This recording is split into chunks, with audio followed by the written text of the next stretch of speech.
हर हर महादेव। दोस्तों, क्या शिव पूजा के बीच में उठ जाने से किसी राजा का पूरा साम्राज्य तबाह हो सकता है? क्या एक माँ अपने बच्चे को भूख से तड़पता देख आटे का नकली दूध पिलाने पर मजबूर हो सकती है? और क्या साक्षात ब्रह्मांड के स्वामी भगवान शिव किसी साधारण इंसान से युद्ध में हार सकते हैं? प्रिय दर्शकों, शिव महापुराण के 18वें दिन की यह कथा केवल कहानियां नहीं, बल्कि आपके जीवन के कर्मों का एक ऐसा आईना है जिसे सुनकर आपके रोंगटे खड़े हो जाएंगे। आज नंदीश्वर महाराज महादेव के 3 सबसे बड़े रहस्यों से पर्दा उठाने जा रहे हैं। आज आप जानेंगे कि कैसे प्रदोष काल की एक छोटी सी भूल ने एक हंसते खेलते राज परिवार को स्मशान बना दिया। वीडियो को एक सेकंड के लिए भी मिस मत करना, क्योंकि आज की कथा में छिपे नियम आपके जीवन के संकटों को हमेशा के लिए बदल सकते हैं। कथा शुरू होती है विदर्भ देश के राजा सत्यरथ से। राजा सत्यरथ बहुत बड़े शिव भक्त थे, लेकिन नियति को कुछ और ही मंजूर था। शाल्व देश के शत्रुओं ने उनके राज्य को घेर लिया और राजा युद्ध में मारे गए। डरी हुई गर्भवती रानी रात के सन्नाटे में जंगल की तरफ भागी। सुबह हुई, रानी ने एक पवित्र सरोवर देखा और एक सुंदर बालक को जन्म दिया। प्यास से व्याकुल रानी जैसे ही पानी पीने सरोवर में उतरी, पानी के भीतर से एक भयंकर मगरमच्छ निकला और उसने रानी को जिंदा निगल लिया। अब वह नवजात शिशु अकेला, अनाथ, भूख और प्यास से तड़प कर रो रहा था। तभी वहां भगवान शिव की प्रेरणा से एक गरीब विधवा ब्राह्मणी आई। ब्राह्मणी दुविधा में थी कि बिना कुल जाने इस बच्चे को कैसे छुए। तभी वहां साक्षात महादेव एक भिक्षु सन्यासी का रूप लेकर प्रकट हुए। उन्होंने हंसकर कहा, ब्राह्मणी, डरो मत, यह बच्चा अत्यंत पवित्र है, इसे अपना लो।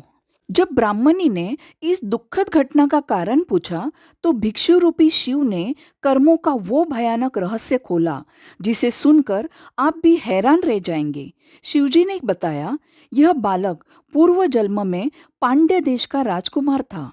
इसके पिता एक बार प्रदोष काल में शिव पूजा कर रहे थे, लेकिन नगर में कोलाहल सुनकर वे पूजा अधूरी छोड़कर बीच में ही उठ गए और बिना नियम पूरा किए भोजन कर लिया। इस बालक ने भी पूर्व जन्म में बिना शिव पूजा किए भोजन किया था। पूजा का अपमान करने के कारण ही राजा बीच भोग में मारा गया और यह राजकुमार आज दर दर की ठोकरें खा रहा है। और इसकी माँ ने पूर्व जन्म में अपनी सौत को जहर देकर मारा था, इसलिए आज उसे मगरमच्छ ने खाया। महादेव ने कहा कि कर्मों का फल भुगतना ही पड़ता है, लेकिन यदि ये दोनों बच्चे, ब्राह्मणी का बेटा और यह राजकुमार, यज्ञोपवीत के बाद प्रदोष काल में नियम से मेरी पूजा करेंगे तो इनका उद्धार हो जाएगा। उपदेश देकर शिवजी अंतर्ध्यान हो गए। आगे चलकर इन दोनों बालकों ने प्रदोष व्रत किया, जिससे ब्राह्मण पुत्र को सोने से भरा कलश मिला और राजकुमार धर्मगुप्त ने अपना पूरा खोया हुआ साम्राज्य वापस पा लिया। अब सुनते हैं महादेव के सूरेश्वर अवतार की वो कथा जो हमें सिखाती है कि जब दुनिया के सारे रास्ते बंद हो जाए तो महादेव का रास्ता कैसे खुलता है। ऋषि व्याघ्रपाद के पुत्र थे बालक उपमन्यु। वे अपनी माता के साथ नन्हीहाल में रहते थे और बेहद गरीब थे। एक दिन उपमन्यु ने दूसरे बच्चे को दूध पीते देखा तो वे अपनी माँ से दूध के लिए मचल गए। गरीबी का आलम यह था कि घर में एक बूंद दूध नहीं था। माँ का दिल कचोट उठा। उन्होंने एक बर्तन में पानी लिया, उसमें अन्न के दानों को पीसकर मिलाया और एक सफ़ेद कृत्रिम दूध तैयार करके बेटे को दे दिया। परंतु जैसे ही उपमन्यु ने उस नकली दूध को चखा, वो रोने लगे। माँ, यह दूध नहीं है, इसमें असली दूध का स्वाद नहीं है। माँ की आंखों से आंसू बह गए। उन्होंने उपमन्यु को गले लगाया और कहा, बेटा, इस संसार में भगवान शिव की करुणा के बिना किसी को दूध तो क्या, हवा भी नहीं मिलती। पूर्व जन्म में जो हमने शिव को दिया है, आज हमें वही मिल रहा है। माँ के इन शब्दों ने बालक के भीतर वैराग्य की आग जला दी। छोटा सा बालक उपमन्यु हिमालय पर चला गया। मिट्टी का शिवलिंग बनाया और केवल हवा खाकर ओम नमः शिवाय का जाप करने लगा। उनकी तपस्या से ब्रह्मांड उबलने लगा। तब परीक्षा लेने के लिए स्वयं महादेव इंद्र का रूप धारण करके आए। इंद्र बने शिव ने उपमन्यु से कहा, मैं इंद्र हूँ, मांगो क्या वरदान चाहिए। लेकिन उस शिव की पूजा छोड़ दो, वो तो स्मशान में रहता है। अपने आराध्य की निंदा सुनते ही बालक उपमन्यु का खून खौल उठा। उसने कहा, अधम इंद्र, मुझे तुझसे कुछ नहीं चाहिए। मैं शिव निंदा सुनने से पहले खुद को भस्म कर लूंगा। जैसे ही उपमन्यु खुद को जलाने लगे, इंद्र का वेश हट गया और सामने साक्षात त्रिलोकीनाथ माता पार्वती के साथ प्रकट हो गए। शिवजी ने उपमन्यु को अपनी गोद में उठाया और कहा, वत्स, मैं तुम्हारी परीक्षा ले रहा था। आज से मैं तुम्हारा पिता हूँ। तुमने मुझसे एक कटोरी दूध मांगा था। मैं तुम्हें दूध, दही और घी के हजारों अविनाशी क्षीर सागर दान करता हूँ। महादेव ने उन्हें अमरत्व और अपने गणों का सेनापति बना दिया। तीसरी कथा है महादेव के सबसे रौद्र और चमत्कारी किरात अवतार की।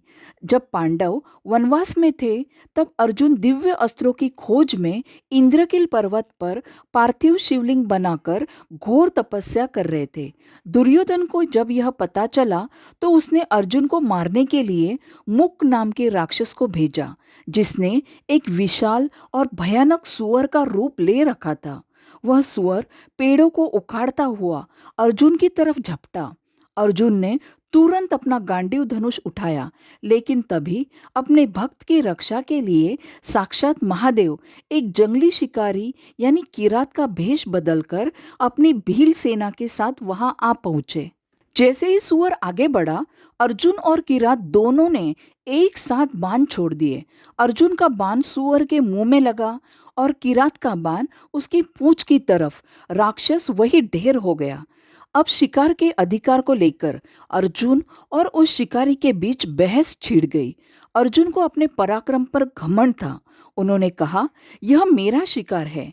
शिकारी ने हंसकर कहा, तुम तपस्वी के वेश में चोर हो, झूठ बोलते हो। यह सुनते ही अर्जुन का गुस्सा सातवें आसमान पर पहुंच गया और दोनों के बीच एक भयानक युद्ध शुरू हो गया। अर्जुन ने बाण चलाए तो शिकारी ने उन्हें हवा में निगल लिया। अर्जुन ने तलवार उठाई तो वो शिकारी के शरीर से टकराकर टूट गई। अंत में अर्जुन ने शिकारी के पैर पकड़कर उन्हें हवा में घुमाना चाहा, लेकिन वो शिकारी टस से मस नहीं हुआ। हारकर अर्जुन ने मन ही मन अपने मिट्टी के शिवलिंग पर एक फूलों की माला चढ़ाई और महादेव को याद किया। लेकिन जैसे ही उन्होंने आंखें खोली तो फूलों की माला उस जंगली शिकारी के मस्तक पर सजी हुई थी। अर्जुन के पैरों तले जमीन खिसक गई। वे समझ गए कि जिससे वो युद्ध कर रहे हैं वो कोई साधारण शिकारी नहीं, बल्कि साक्षात महाकाल है। अर्जुन रोते हुए शिवजी के चरणों में गिर पड़े और अपने अहंकार की भीख मांगने लगे। भक्तवत्सल महादेव मुस्कुराए। उन्होंने अर्जुन को उठाकर सीने से लगाया और कहा, पार्थ, मैं तुम्हारी वीरता से बहुत प्रसन्न हूँ। तुमने जो मुझ पर प्रहार किए वो मेरे लिए पूजा के समान थे। इसके बाद महादेव ने अर्जुन को ब्रह्मांड का सबसे अचूक अस्त्र पाशुपत अस्त्र प्रदान किया, जिसने आगे चलकर महाभारत के युद्ध में पांडवों को विजय दिलाई। नंदीश्वर महाराज कहते हैं, हे सनत कुमार, जो भी मनुष्य सावन के महीने में शिव जी के इन 3 अद्भुत अवतारों की कथा को पूरी श्रद्धा से सुनता है, उसके जीवन से दरिद्रता और शत्रुओं का साया हमेशा के लिए हट जाता है। तो मेरे प्यारे श्रोताओं, यह थी सावन मास के 18वें दिन की पावन कथा। कल के 19वें अध्याय में हम महादेव के आगे के अवतारों की और भी रहस्यमयी गाथाएं सुनेंगे। अगर आपको आज के वीडियो से कुछ सीखने को मिला हो तो इसे लाइक करें, अपने दोस्तों के साथ शेयर करें और कमेंट में हर हर महादेव लिखना बिल्कुल मत भूलना। ऐसी दिव्य और प्रामाणिक कथाओं के लिए हमारे चैनल को अभी सब्सक्राइब करें। मिलते हैं कल एक नए अध्याय के साथ। तब तक के लिए सुरक्षित रहिए, शिव की शरण में रहिए। ओम नमः शिवाय।